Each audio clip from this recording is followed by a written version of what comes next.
이 한때 음식책을 쓰겠다고 책을 팔러 다니는 백수 시절이 있었습니다. 네, 4년 전에. 그때 제가 그랬어요. 전 국민이 이 양반을 다시 부를 날이 있을 것이다. 전 국민의 교양 정치학 1타 강사가 됐어.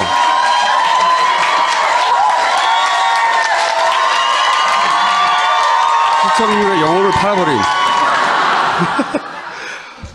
작가 유시민. 방송에 나오니까 너무 좋아해. 근데 이 모든 걸 잘 되돌아가 봐요. 되돌아가 보면 사실은 강용석 전 의원이 본인이 총선에 출마하려고 썰전을 자리를 비운 거예요. 이 자리를 빌어서 강용석에게 감사 영상편지 한번. 고소방 잘 지내시오? 열심히 사는 모습이 보기 좋습니다. 근데 나는 이철이 자리에 들어갔는데 그러니까 왜 강용석한테 영상편지를 써야 되지? 아, 그러네. 이철이에게! 일단 이 전체 판세는 어떻게 보십니까? 그냥 많이 받는 놈이 되겠죠. 아까 말씀하셨지만 또 몸담고 있는 당이 서로 다르시잖아요. 비교적 그래도 어느 정도 예측할 수 있는 거는 홍준표 후보가 몇 퍼센트 정도 받을까? 그거는 어느 정도의 근거를 가지고 말할 수 있을 것 같아요.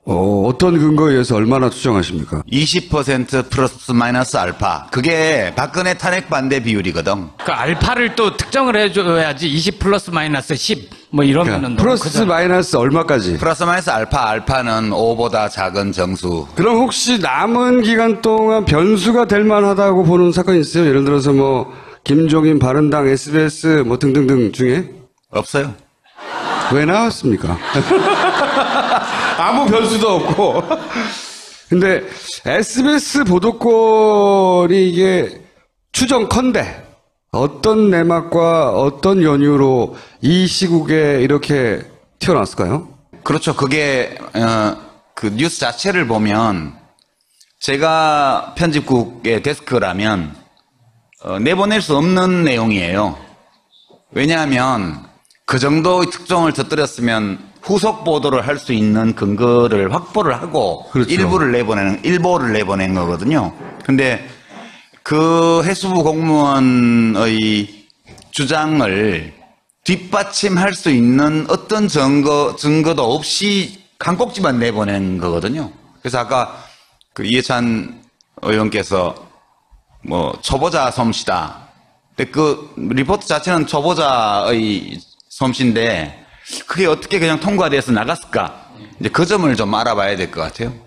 노무현과 문재인의 장단을 가까이서 본 사람으로서 장점, 단점이라는 표현보다 개성이라고 하는 게 나을 것 같은데 뭐 똑같은 어떤 특성도 어떤 사람은 장점이라 그러고 어떤 사람은 단점이라 그러잖아요. 노무현 대통령 예전에 뭐 별달고 미국 사람들 엉덩이에 숨어갖고 형님 뭐 어쩌고 이렇게 하는 발언 이런 거에 대해서 어떤 분들은 아주 서민적이고 실감난다고 좋다고 하는 반면 어떤 사람들은 뭐 대통령답지 못한 막말이라고 그러고 관점에 따라 다른 거예요. 장단이라는 표현은. 그래서 저는 개성이라고 보는데요. 이제 바다에 비유를 하면 노무현 대통령은 명량이야, 명량. 울tur목 같아요. 그러니까 진도대교 밑에 바다. 그게 그 만조 때는 조용해 보이는데 썰물이 시작되거나 혹은 간조 때 좀 잠잠하다가 밀물이 들기 시작할 때 진짜 울거든요. 소리가 나요. 강물 흐르듯이. 물살이 굉장히 거치죠. 어마어마하죠. 그런 분이세요. 근데 문재인 후보는 그 다도해 바다 같아. 고요해. 이게 뭐 어지간히 뭐 퐁당퐁당 던져가지고는 뭐 그런 차이가 있죠. 그 어제 토론에서도 저 홍준표 후보나 심상정 후보나 뭐 또는 안철수 후보가 공격적으로 많이 했잖아요. 근데 저 같으면 바로 원펀치가 나가야 될 그런 타이밍인데 그런 소리 그만하시고 뭐 이 정도 나가잖아요. 그러니까 그게 문재인 후보의 장점이고 장점으로 보자면 그 개성인데 그 지지율 그래프도 그렇잖아요. 네. 노무현 대통령 지지율 그래프는 이렇게 바닥에 있다가 60%까지 올라갔다가 다시 10%까지 내려왔다가 뭐 이렇게 했잖아요. 근데 문재인 후보의 지지율 그래프는 지난 6개월 동안 이렇게 갔잖아요. 그게 결국은 지지자는 그 후보하고 좀 닮게 마련인 것 같아요. 예, 고요한 분이죠. 이게 고요하다는 게 예를 들어서 구체적 사안에서 노무현, 문재인 서로 의견이 달라서 어떤 사안에 해법을 두고 의견을 달리하거나 이런 거를 직접 보신 적 있어요? 저는 청와대에 안 있었으니까 그건 못 봤죠. 들은 이야기도 있을 거 아닙니까, 뭔가. 얘기가 있긴 하지만 그런 얘기 하는 거는 적합치 않은 것 같아요. 적합지 않은 이유가 뭐죠? 문재인 후보는 네. 좀 뭐든지 좀 긍정적으로 생각하는 경향이 강해요. 그러니까 예컨대 뭐 한 예를 들면 제가 국민연금법이 국회에서 본회의에서 부결이 돼서 그걸 다시 이제 국회로 끌어내려고 장관을 인책 경질을 하셔야 된다고 말씀을 드렸어요. 그건 대통령한테 보고가 안 가는 거야. 네. 한 이틀 기다렸는데. 뭉개고 계신 거예요? 그러니까 다시 알아봤더니 이러시는 거예요. 난 또 우리 유 장관님이 그냥 큰 책임감을 느낀다는 그런 말을 한 줄 알았지. 아니 장관을 나를 관둔다고 했는데, 이 사람 책임감을 깊이 느끼는구나. 계속 깊이 느끼도록 냅둬야 되겠다. 상대방의 말을 선의로 해설한다. 그렇지. 지금 5 후보 중에 그런 특성을 가진 후보는 딱 한 명밖에 없는 것 같아요. 뒤에 꼼수가 있다거나 숨은 의도가 있다 이렇게 생각하지 않는다는 거죠, 기본적으로. 뇌 구조 안에 그 자체가 없어. 그게. 그래서 노무현 대통령하고는 진짜 다른 스타일이고 그렇기 때문에 두 분이 아주 오랜 세월 동안 함께 일을 할 수 있었던 거 아닌가 저는 그렇게. 노무현 대통령은 그런 상대방의 꼼수를 잘 읽었던 사람이잖아요. 귀신같이 읽어져. 그건 뭐 다 읽어놓고도 모른 척 하시는 분이지만 때로는. 문재인은 대통령감이 됩니까? 보시기에? 되고도 남지.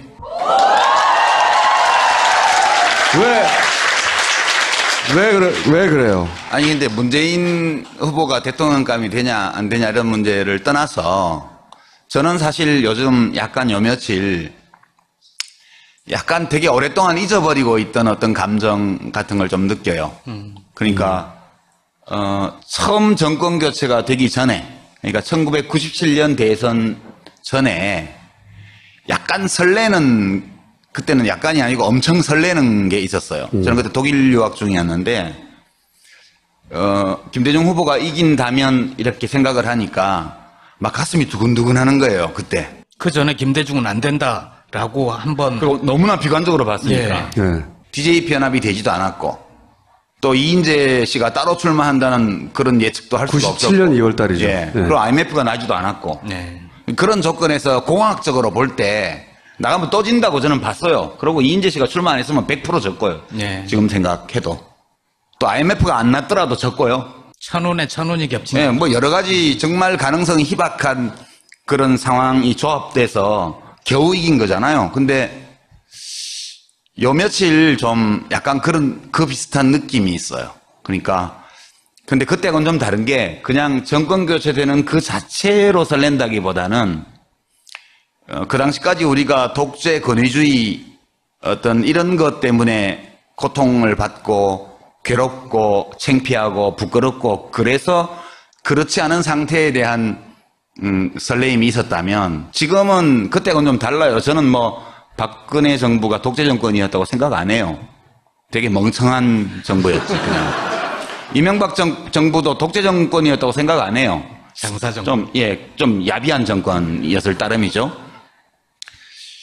지금 우리를 굉장히 부끄럽고 고통스럽게 만드는 거는 불평등이라고요. 차별 이런 거요.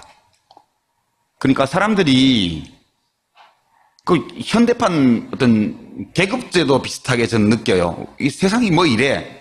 그리고 이런 문제들을 해결할 수 있다는 전망이 별로 안 보이는 시간을 오래 보냈기 때문인지 그렇게 단순하지 않지만 우리들을 인간답지 못하게 만들고 또 우리가 사는 세상이 인간답지 못한 세상이라고 느끼게 만들고 그렇기 때문에 왠지 내 책임도 있는 것 같아서 좀 어딘가 누구한텐가 미안하고 좀 부끄럽고 또 화도 나고 이런 상황이었어요, 오랫동안. 근데 확실치는 않지만 이번 대선을 계기로 해서 거기서 많은 사람들이 노력한다면 거기서 좀 벗어날 수 있는 가능성이 있지 않나? 단박에 해결되지는 않겠지만 이번에 정권을 바꿔서 한 5년 동안 꾸준히 사람들이 마음을 모아서 노력한다면 좀 다르게 만들 수 있지 않을까라는 기대? 이런 것 때문에 약간 잠들기 전에 밤에 마지막 뉴스를 볼 때 약간 설레는 느낌이 있어요. 이런 느낌이 되게 오랜만이어서 저만 그런가? 혹시 이런 설렘 아닙니까? 만약에 물어보지 마. 그거 물어보지 마. 물어보지 마. 내가 총리를 할 수도 있지 않을까?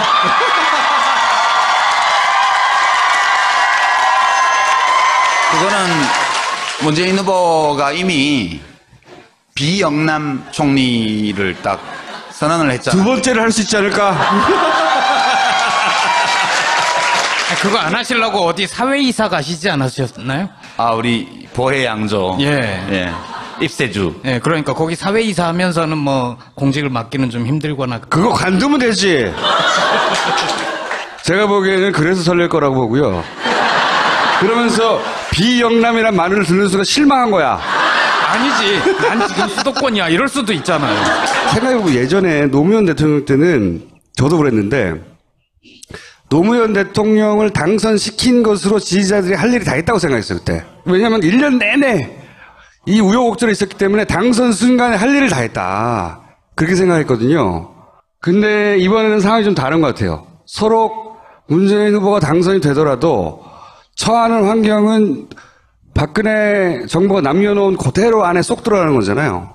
당선 직후에 한 2, 3개월간 닥친 어려움 혹은 문재인에게 투표한 사람들은 다른 사람들은 뭐 그렇다 치고 투표한 사람들은 뭐 어떻게 해야 되느냐 이런 거에 대한 생각을 해보셨어요 한번?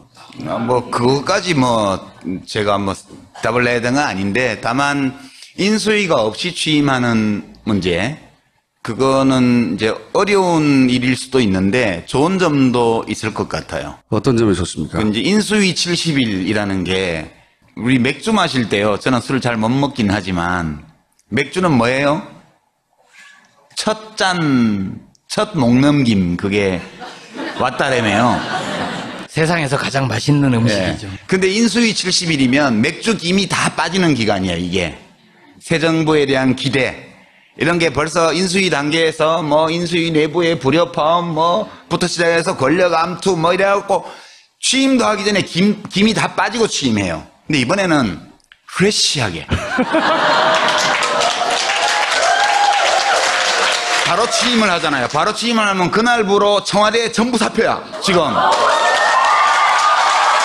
그리고 새로운 비서실장, 청와대 수석 바로 임명이잖아요. 일단 새로운 총리 지명자가 나오면 이제 새로운 인수위법에 따라서 장관도 제청할 수 있잖아요.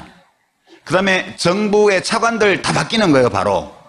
장관은 지명 절차가 있으니까 한 달 걸리는데 차관은 청문회도 없고 하니까 바로 바꿀 수가 있어요. 그러니까 이게 우리가 막 무더위 속에서 오랫동안 걸어와서 땀범벅이 된 상태에서 맥주 딱 땄는데 첫 모금이 시원하게 넘어가야 되잖아요.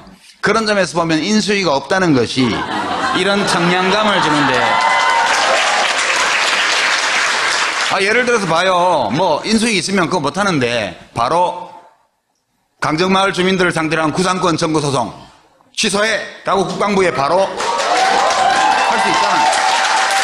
이제 그런 거는 저는 좋은 점이라고 봐요. 근데 정말 우리가 처음으로 정권 교체를 해서 청와대 경내 지도도 모르고 이런 거 같으면 모르겠는데 다 알아 이미.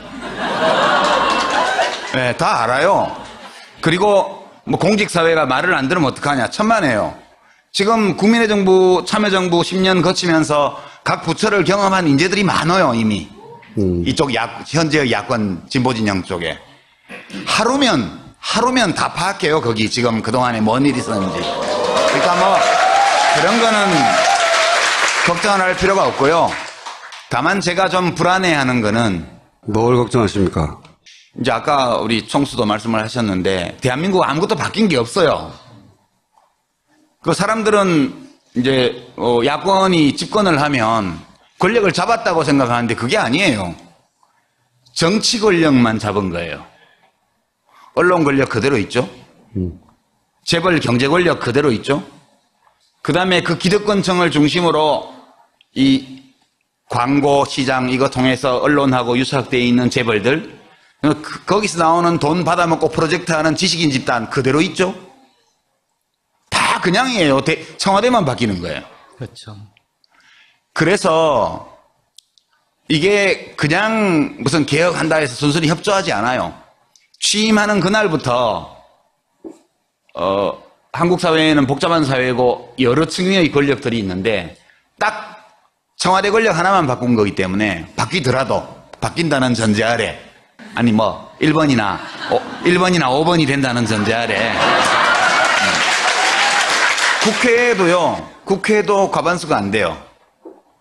그러니까 일제히 반격하기 시작하면 금방 입지가 짜부라들 거라고 봐요. 근데 또 어떻습니까? 진보 쪽은, 진보 지식인들은 언제나 권력과 거리를 두고 고고하고 깨끗하게 지내야 되잖아요.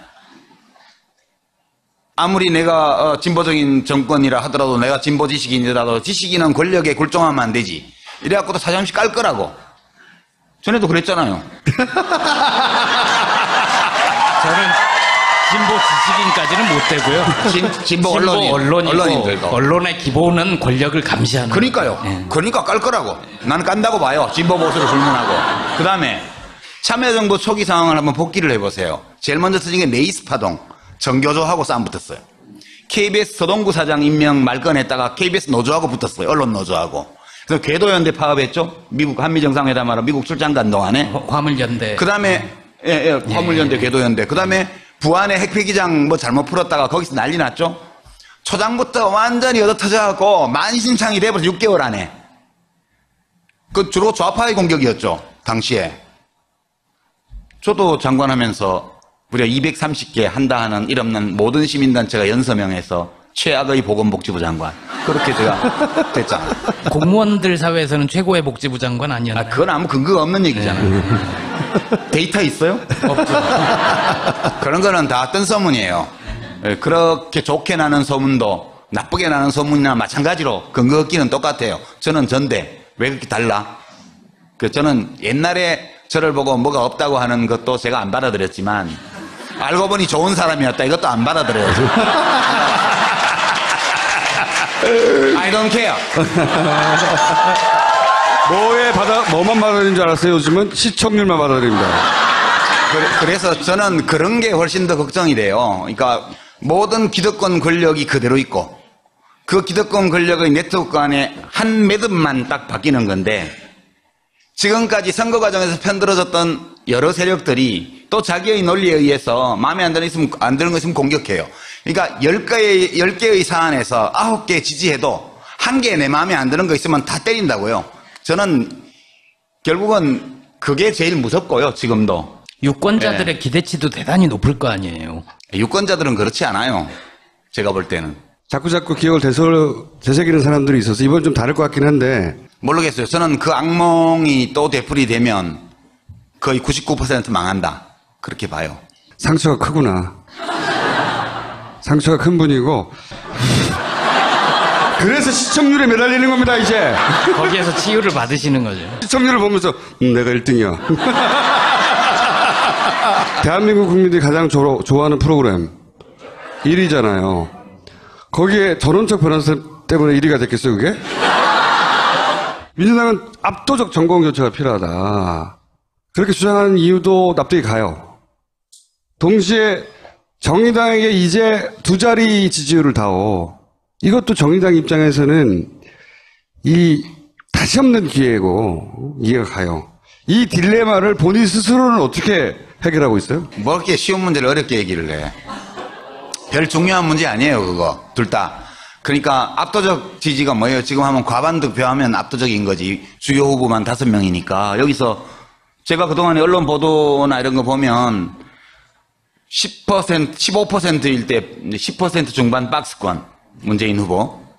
그리고 25% 되니까 20% 박스권. 35% 되니까 30%대 박스권. 지금 40% 이쪽 쪽은 넘나드는데 후보 5명 있는 선거에 지지율 40%면 올라갈 때까지 올라간 거예요. 그게. 그 또 박스권이 확장성 없대. 그럼 40% 바꿔도 확장성 없으면 이게 김진 논리잖아. 나는 0.1%인데 문재인 40% 빼고 내가 다 확장하면 내가 이긴다 이거 아니에요. 한때 대선 후보였죠, 그분도. 그러니까 그게 사실 당선만 되면 되지. 뭐 많이 받으면 좋긴 하지. 심 후보가 2자리 득표? 그 무슨 9.9%하고 10%하고 차이가 있어요? 무슨 차이가 있어요? 돈. 그거 하나예요, 차이가. 약간 돈과 기분의 문제지. 그러니까 저는 그 해법은 이런 거예요. 그래, 뭐 문재인 후보 50% 넘게 받고 심상정 후보 10% 넘게 받으라. 둘이 합쳐서 65%. 그럼 좋지? 그렇게 생각하면 내면적으로는 다 해결되고요. 그다음에 저는 이제 정의당에 대해서는 그렇게 생각하죠. 그러니까 왜 민주당 안 하냐고 저보고 왜 정의당 가있냐고 그러는 분들, 그 사연을 모르는 분들이 SNS에 많이 올리더라고요. 예. 또 심지어는 왜 정의당 안 나오냐 그러기도 하고요. 거기서 왜 안 나오냐 그러기도 하고. 근데 굉장히 큰 사건 후에 이렇게 됐는데. 제가 이제 비교를 하면 지금은 바른정당하고 자유한국당으로 이름도 바뀌고 2개로 쪼개져 있지만 또 합쳐질 거라고 봐요. 그건 어차피. 저는 합쳐진다고 봐요. 이제 그 당의 제일 큰 문제는 산을 들 만큼 힘이 센데 그 힘으로 못된 짓만 해. 그게 이제 새누리당 옛날에 그 당의 문제고요. 더불어민주당의 문제는 산을 들 만큼 힘이 센데 지가 힘이 약한 줄 알아. 네, 내가 임금으로 치면 내가 좋은 임금이 될 수 있을까 고민하고 있는 거야. 하면 되지. 그게 그 당의 제일 문제여가지고요. 막상 자기 힘만큼도 힘을 쓰지 않는다. 예, 자기가 힘이 센데 힘이 안 세다고 생각하는 거야. 그래서 뭘 잘 못해요. 그래서 좀 못 믿어. 그러고 또 나 안 좋아하는 사람 많아. 거기 안 가. 아, 웃기다, 이거는. 아, 김평수 나보고 뭐 총리 얘기할 때 농담이잖아. 내가 가면 국회에서 뭐 동의가 되겠어요? 저 보수당에서는 엄청 싫어하지? 또 민주당에서도 싫어하는 사람이 더 많을걸? 하고는 싶구나. 하고 싶지도 않지만. 그래서 그렇고 정의당은 뭐냐? 정의당은 옛날 민주노동당부터 지금까지 이 진보정당은 그런데 대중을 품으려면 어째야 돼요? 가슴이 넓어야 되잖아요.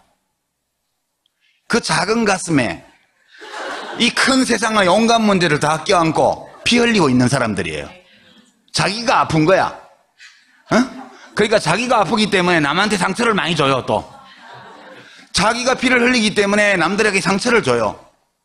그러니까 그 정의당은 가슴이 너무 작아서 큰 세상을 끌어안으면 자기도 피 흘리고 남들도 상처 줘요. 그 문제가 제일 본질적인 문제라고 봐서 이번 대선을 거치면서 좀 넓어지기를 바랬는데 어느 날은 넓어지는 것 같다가 어느 날은 또 도로 좁아진 것 같다가 또 어느 날은 넓어진 것 같다가 이러고 있는 거예요 지금. 이 당 저 당 다 마음에 안 든다는 거네요. 그럼 국민의당은요? 오래 가기 어렵죠. 저는 그렇게 봐요. 오래 가기 어렵다고 봐요 거기는. 그러니까 결국은 양당제로 돌아가는 거예요. 좀 있으면 선거제도가 바뀌지 않는 한. 안철수 후보는 왜 폭락했어요? 아, 그거는 망한 게 아니고요. 네. 이제 선거를 안 나가보셔서 그런데. 선거는 자기를 보여주는 과정이에요. 특히 큰 선거는요. 뭐, 큰 서울시장 선거, 경기도지사 선거, 대통령 선거 이렇게 유권자가 1,000만 가까이 가거나 혹은 몇 천만이 되는 선거는 그 선거 과정을 통해서 나를 보여주는 거예요. 아무리 감춰도 그 사람이 다 보여요. 모든 과정을 통해서. 경기도지사에 참고로 출마했다가. 네. 네. 그러니까 그래서 주는 거예요. 그래서 자기가 다 노출되기 때문에 결국 자기가 받을 표를 철저히 감추거나 아니면 남들이 와서 철저히 감춰주면 그게 달라질 수 있는데 사실 안철수 후보는 많이 감춰줬죠. 밖에서. 특히 종편 평론가들께서 이 종편 저 종편 하루 종일 돌아다니는 분들 계시잖아요. 그분들이 거지는 한 2달 동안 감춰줬단 말이에요. 근데 TV 토론이 결정적이었어요. 뭘 믿고 양자 토론을 하자고 그러고 뭐 그런지 모르겠는데 그래서 이번 선거는 되게 공정한 선거로 진행이 됐다고 봐요. 저는 공정한 선거로 진행이 됐다고 보고 지금 지지율은 뭐 언제까지 끝까지 유지될지는 모르겠지만 대체로 지금까지 선거 과정에서 유권자들에게 드러난 후보들의 크기만큼 그렇게 지금 지지율이 있는 게 아닌가? 저는 그렇게 그냥 봐요. 갑자기 뭔가 떠오르는 게 있었나 봐요. 꼭 나가서 뭔가 말을 해야 그 얘기는 되니까. 아직 안 물어봐가지고 내가. 그러니까 이걸 마지막에 물어보려고. 네. 뭐가 확 떠올랐기 때문에 나가야 되겠다고 생각한 건지. 그러니까 자꾸 이제 왜 나왔냐 하면 여기 나와야 해결이 될 것 같아서 뭐 사진 같은 거 이런 거 갈무리 해가지고 짤 만들고 이래가지고 명왕이 뭐 산채로 잡아오라고 했다는 둥 그런 얘기 자꾸 나오고 있어가지고요. 예. 이제 제가 대선이 끝나고 나서 뭘 할 건지에 대해서 많은 분들이 궁금해 하시는 것 같아서 그 얘기하고 그다음에 아까 말씀드린 그 다음 정부가 또 어려워질 수 있는 가장 큰 요인 그게 뭔지에 관한 거고 2가지 그 걱정하고 근데 하나는 말씀드렸고요. 네. 제 개인적인 거는 이제 저는 공무원이 될 생각이 없어요. 그러니까 뭐 괜히 헛물 캐시지 말고요. 그리고 뭐 이렇게 국민 추천 뭐 사이트 열어가지고 뭐 새 정부에서 한다고 할 때 저 찍지 마세요. 추천도 하지 마시고요. 꼭 반대로 말하더라 이런 거. 그리고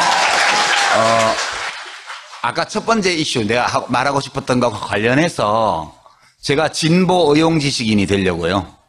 진보 의용 지식인이요. 그러니까 물론 지식인이거나 언론인이면 권력과는 거리를 둬야 되고 권력에 대해서 비판적이어야 되고 그건 좀 옳다고 생각해요. 그렇지만 아까 말씀드린 것처럼 대통령만 바뀌는 거예요. 다 그대로 있고. 그리고 대통령은 권력자 맞지만 그게 전부가 아니에요. 대통령보다 더 오래 살아남고 바꿀 수도 없고 더 막강한 힘을 행사하는 기득권 권력들이 사방에 포진하고 연합해서 또 괴롭힐 거기 때문에 그리고 아마도 야권 정당들이 연정을 하지 않겠어요. 그죠? 서로 손잡고. 그래서 제가 정의당은 평당원이지만 이 범진보의 그런 정부에 대해서 오용지식인이 되려고요. 그럼 정의당은 문재인 정부와 연정하는 게 수월할까요? 뭐 좀 삐가락빠가락 하겠죠. 그 과정에서. 그렇지만 뭐 서로 잘 얘기해서 해야지 뭐 그러면 뭘 바꿔야 되잖아요. 저는 김상조 교수가 문재인 캠프에 영입된 걸 보고 되게 놀랐어요. 30년을 밖에서 재벌개혁운동, 그 시장의 정의를 수립하기 위해서 활동했던 분인데 하다 안 되니까 이제 직접 해보려고 들어온 거잖아요. 그걸 보고 그런 생각을 한 거야. 나도 들어가야지. 아니, 제가 여쭤보는 건 참여정부 시절에 민주노동당과의 연정의 움직임이 좀 있었잖아요. 대통령이 하려고 그랬죠. 그 당시에 민주노동당 쪽에서 거부를 했잖아요. 예, 할 생각이 전혀 없었죠. 네. 그게 이번에도 또 재현되지 않을까? 저는 그것 같지는 않아요. 이번에는 그렇지 않을 거라고 보고요. 진보정당도 진화했으니까 사실. 예, 왜냐하면 그동안에 우리가 선거연대나 이런 걸 여러 차례 해왔기 때문에 그 토대 위에서 이번에는 잘 되리라고 보고요. 다만 제가 참여정부 시절에 정부에 있을 때 또 여당에 있을 때 제일 힘들었던 게 편들어주는 사람이 없어서 힘이 들었던 게 아니고 객관적으로 해주는 지식인들이 너무 없는 거예요. 언론인 지식인이. 그게 너무 힘들었거든요. 그래서 제가 의용 지식인이 되겠다는 게 무조건 편드는 사람이 되겠다는 게 아니라 이제 정권 바뀌고 나면 전원책 변호사님이 공격수, 제가 수비수 될 거 아니에요. 그럴 때 정말 사실에 의거해서 제대로 비판하고 또 제대로 옹호하고 이렇게 하는 사람이 그래도 한 명은 있어야 되지 않냐 그런 생각이에요. 대통령도 중요하고 총리도 중요한데.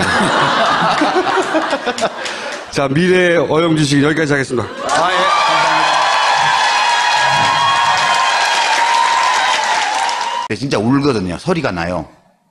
강물 흐르듯이. 물살이 굉장히 거칠죠. 어마어마하죠. 그런 분이세요. 근데 문재인 후보는 그 다도해 바다 같아. 고요해. 이게 뭐 어지간히 뭐 퐁당퐁당 던져가지고는 뭐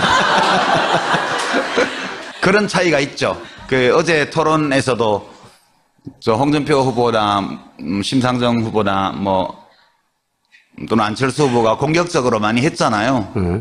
근데 저 같으면 바로 원펀치가 나가야 될 그런 타이밍인데 그런 소리 그만하시고 뭐이 정도 나가잖아요.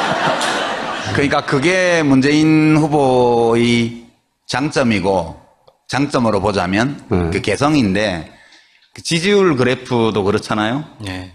노무현 대통령 지지율 그래프는 이렇게 바닥에 있다가 60%까지 올라갔다가 다시 10%까지 내려왔다가 뭐 이렇게 했잖아요.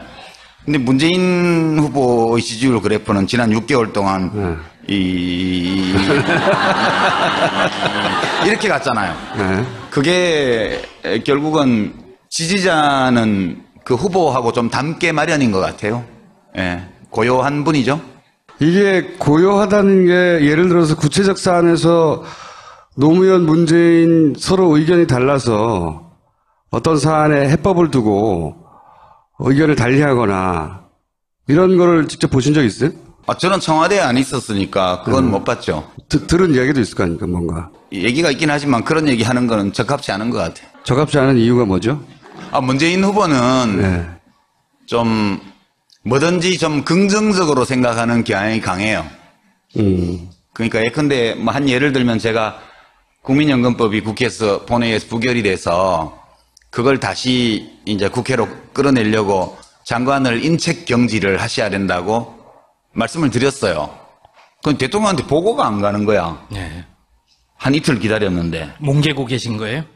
그러니까 다시 알아봤더니 이러시는 거예요. 난 또 우리 유 장관님이 그냥 큰 책임감을 느낀다는 그런 말을 한 줄 알았지. 아니 장관은 나를 관둔다고 했는데, 이 사람 책임감을 깊이 느끼는구나. 계속 깊이 느끼도록 냅둬야 되겠다. 상대방의 말을 선의로 해석한다. 그렇지. 지금 5 후보 중에 그런 특성을 가진 후보는 딱 한 명밖에 없는 것 같아요. 뒤에 꼼수가 있다거나 숨은 의도가 있다 이렇게 생각하지 않는다는 거죠, 기본적으로. 그 뇌 구조 안에 그 자체가 없어. 그게. 그래서 노무현 대통령하고는 진짜 다른 스타일이고 그렇기 때문에 두 분이 아주 오랜 세월 동안 함께 일을 할 수 있었던 거 아닌가 저는 그렇게. 노무현 대통령은 그런 상대방의 꼼수를 잘 읽었던 사람이잖아요. 귀신같이 읽어져. 그건 뭐 다 읽어놓고도 모른 척 하시는 분이지만 때로는. 문재인은 대통령감이 됩니까? 보시기에? 되고도 남지.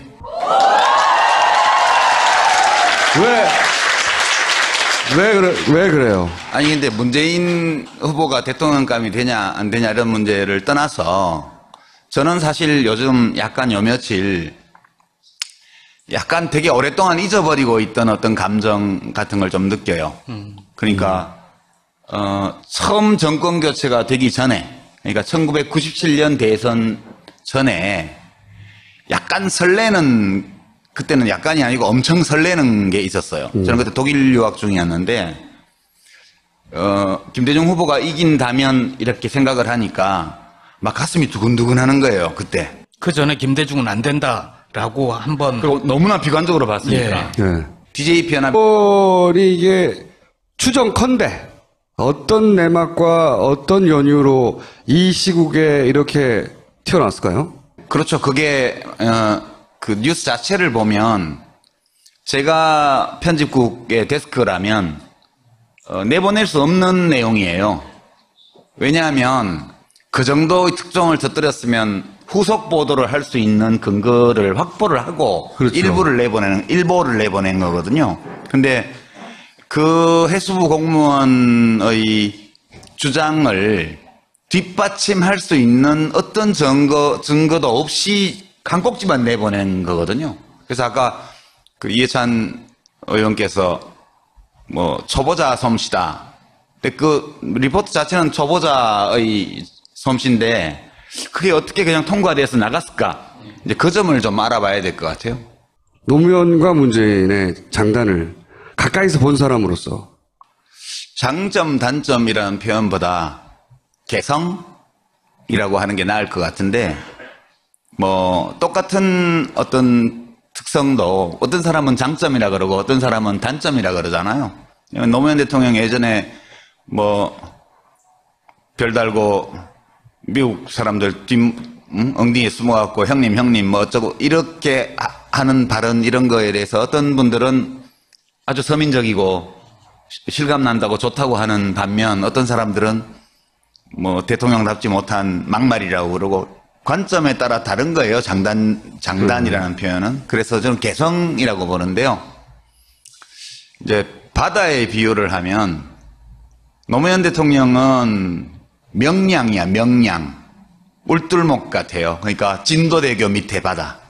그게 그 만조 때는 조용해 보이는데 썰물이 시작되거나 혹은 간조 때 좀 잠잠하다가 밀물이 들기 시작할 때 이 한때 음식책을 쓰겠다고 책을 팔러 다니는 백수 시절이 있었습니다. 네, 4년 전에.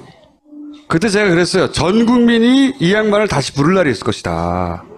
전 국민의 교양 정치학 1타 강사가 됐어.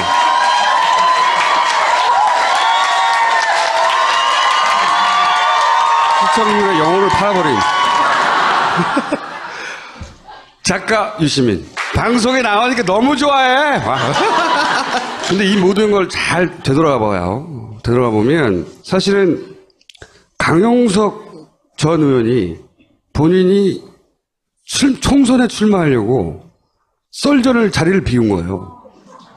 이 자리를 빌어서 강용석에게 감사 영상편지 한번. 고소방 잘 지내시오? 열심히 사는 모습이 보기 좋습니다. 근데 나는 이철이 자리에 들어갔는데 그러니까 왜 강용석한테 영상편지를 써야 되지? 아, 그러네. 이철이에게! 일단 이 전체 판세는 어떻게 보십니까? 그냥 많이 받는 놈이 되겠죠. 아까 말씀하셨지만 또 몸담고 있는 당이 서로 다르시잖아요. 비교적 그래도 어느 정도 예측할 수 있는 거는 홍준표 후보가 몇 퍼센트 정도 받을까? 그거는 어느 정도의 근거를 가지고 말할 수 있을 것 같아요. 어떤 근거에 의해서 얼마나 추정하십니까? 20% 플러스 마이너스 알파. 그게 박근혜 탄핵 반대 비율이거든. 그 알파를 또 특정을 해줘야지 20 플러스 마이너스 10 뭐 이러면은 너무 플러스 크잖아. 마이너스 얼마까지? 플러스 마이너스 알파는 5보다 작은 정수. 그럼 혹시 남은 기간 동안 변수가 될 만하다고 보는 사건이 있어요? 예를 들어서 뭐 김종인 바른당 SBS 뭐 등등등 중에? 없어요. 왜 나왔습니까? 아무 변수도 없고. 근데 SBS 보도권이 되지도 않았고 또 이인재 씨가 따로 출마한다는 그런 예측도 할 수가 없었고 97년 2월 달이죠. 예. 네. 그리고 IMF가 나지도 않았고 네. 그런 조건에서 공학적으로 볼 때 나가면 또 진다고 저는 봤어요. 그리고 이인재 씨가 출마 안 했으면 100% 졌고요. 네. 지금 생각해도 또 IMF가 안 났더라도 졌고요. 천운에 천운이 겹친. 예, 뭐 여러 가지 정말 가능성이 희박한 그런 상황이 조합돼서 겨우 이긴 거잖아요. 근데 요 며칠 좀 약간 그 비슷한 느낌이 있어요. 그러니까 근데 그때는 좀 다른 게 그냥 정권 교체되는 그 자체로 설렌다기보다는 그 당시까지 우리가 독재 권위주의 어떤 이런 것 때문에 고통을 받고 괴롭고 창피하고 부끄럽고 그래서 그렇지 않은 상태에 대한 설레임이 있었다면 지금은 그때는 좀 달라요. 저는 뭐 박근혜 정부가 독재 정권이었다고 생각 안 해요. 되게 멍청한 정부였지 그냥. 이명박 정부도 독재 정권이었다고 생각 안 해요. 장사 정권. 좀 야비한 정권이었을 따름이죠.